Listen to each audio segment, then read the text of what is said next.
Hi guys, and welcome back to Maltbox, the non-chill filtered whiskey blog. I'm Andy and I'm back here for another whiskey review for you guys today. Now, the whiskey that I'm going to be looking at today is a distillery that is immensely popular. It is insanely popular. It's a Speyside. It's effectively a whiskey household name when it comes to single malt and the single malt category, and to some extent helping to create that kind of luxurious association with the single malt category. It's a distillery that, if I'm honest, I don't have many bottles from. And we'll get on to that in a bit. The whiskey that I'm going to be looking at today is this. The Macallan Sherry Oak Cask 12-year-old single malt Scotch whiskey. And there is the bottle in all its Macallan-esque glory, apart from the stain that's on the front label from where it spilled down the bottle and it's gone onto the label. But never mind, I'm not precious about that sort of stuff. And there's the box that it came with, but again, does it really matter? Not particularly. So, Macallan. Now, you can troll through the archives of this iteration of my whiskey blog, Maltbox, be it on the channel or be it on the website. You can even go back to the days when I was the affordable whiskey reviews back in 2010, 2011, whenever that was. You will not find a Macallan review on any of those channels or websites. This is the first time that I've reviewed a Macallan ever. It's taken me a number of years, and one of the reasons for that is quite simply, guys, I've been interested in literally kind of anything else, like everything else. There's a myriad of whiskey brands, distilleries, blends, bottlers, etc, etc. And I'll be honest, Macallan, it's expensive. It's not cheap, you know? It's very popular, sure, but it's not cheap. And that's something else we'll get onto in a little while. I have had some independent Macallans previously as well, from Gordon MacPhail with their Spey Malts range. Very tasty, but again, not particularly cheap. Now, the 12-year-old Sherry Oak Cask is, exactly as it sounds, sherry matured. Now, in fairness to Macallan, they bottle their whiskies without the addition of colouring, so there is the natural colour there in the bottle, and there it is in the glass for you. So we've got kind of a nice sort of what I'd call traditionally sherried copper. Now, the casks that this has been matured in, these are all Oloroso seasoned oak casks from Jerez. Now, whether or not these are OG casks, I'm not too sure. Whether they've just had a little bit of cheap sherry put in them for seasoning purposes, I'm really not too sure, to be honest with you. It's bottled at 40%.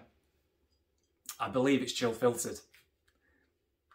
The only one that we've not taken the box off there is the addition of added colouring, because they do it naturally, which is a good sign. It's a good start. I say it's a good start. Would rather it be non-chill filtered and bottled at 46% or upwards, but we are where we are. Macallan is a big brand, and I think the thing is with Macallan, they've gained such a reputation for sherried whiskies and like single malts and whiskies in general that they don't necessarily need to cater to the whiskey geek.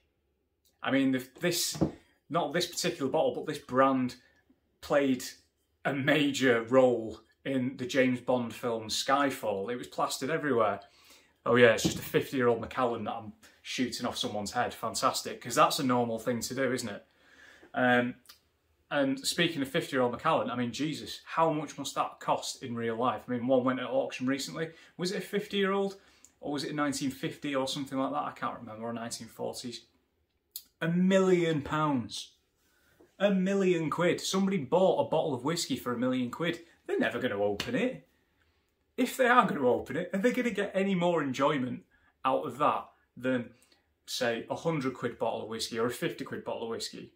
I'm of the strong opinion that your enjoyment of whiskey doesn't really get enhanced over 50 quid, maybe 75. You tend to see there's not that much difference in quality as you go up, to be honest, on your general sale bottlings.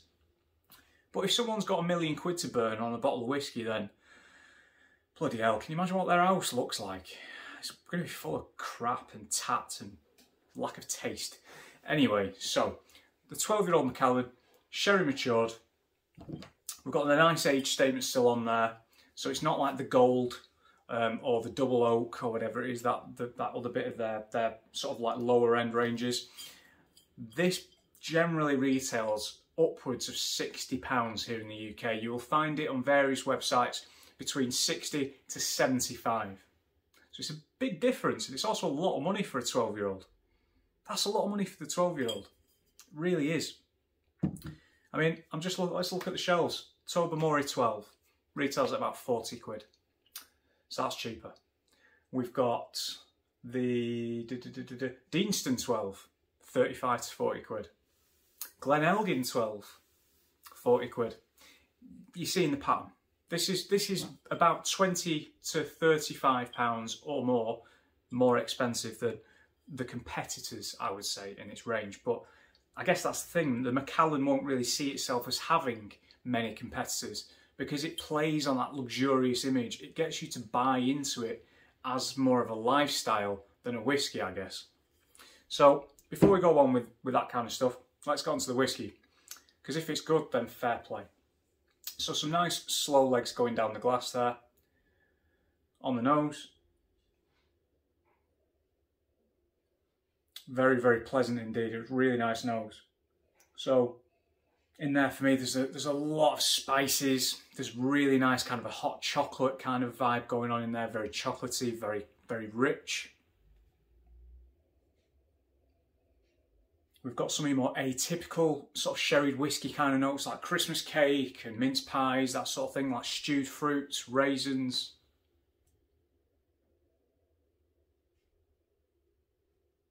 We've got butterscotch and toffee.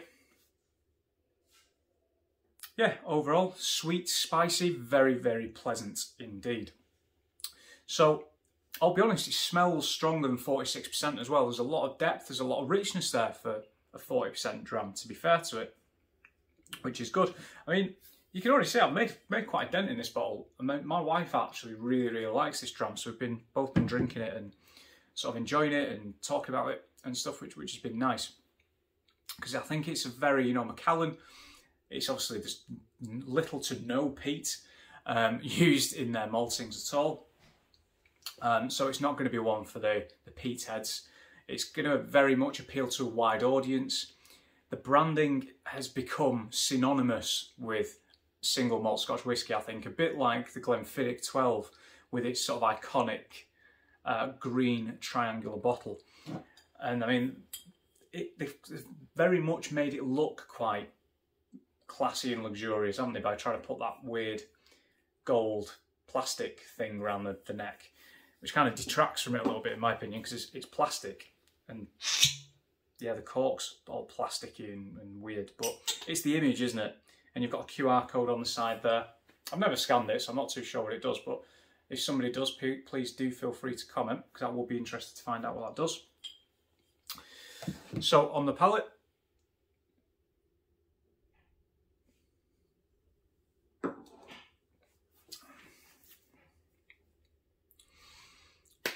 first thing that lets it down for me is the mouthfeel.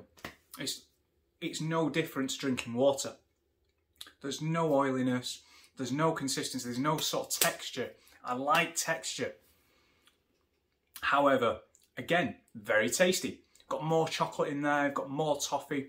It's spicier as it goes into that finish now. We've got some more of those kind of Christmas cakey, very, again, atypical sherry cask flavours that we've kind of associated over the past 40 years or so as the single malt market has developed.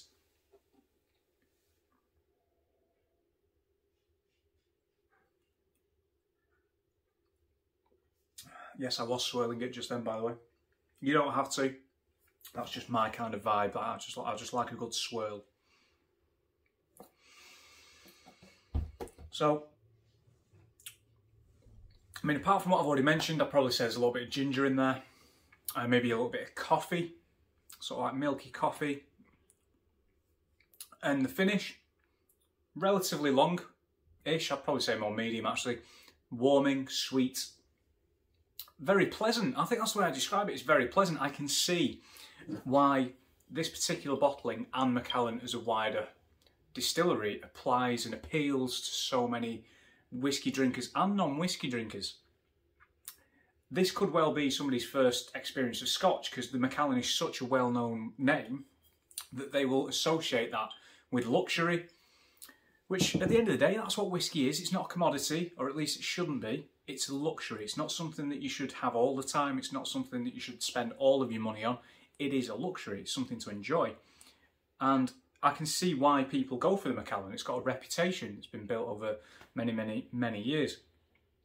And old Macallans now at auction go for stupid money, as I've already mentioned with that £1,000,000 one. However, for the normal folks like you and me, who don't have £1,000,000 to land on a bottle of whiskey, this is a good viable option. It is. I think my only qualms with it are the lack of presentation in terms that it's chill filtered. It's been reduced down to 40%. It costs, in my mind, disproportionately more than it should. I think a lot of that Macallan pricing comes from the name. It's probably Edrington's most popular distillery, though they do have Highland Park in their portfolio as well. So you could argue there's a little bit of a tie-up. I think the Macallan is more popular, in my mind. So yeah, overall, guys, it's tasty. It's a really nice whiskey. I'm going to go back to it actually.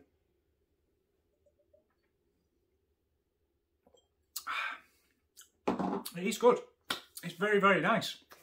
It really is. I can't definitively say to you, go out and spend 65 or 70 quid on this, because I could probably recommend you other whiskies that in my mind provide better value for money compared to this. But am I enjoying it? Yeah, I'm enjoying it. It's nice, it's very tasty. Will I rush out and get another one?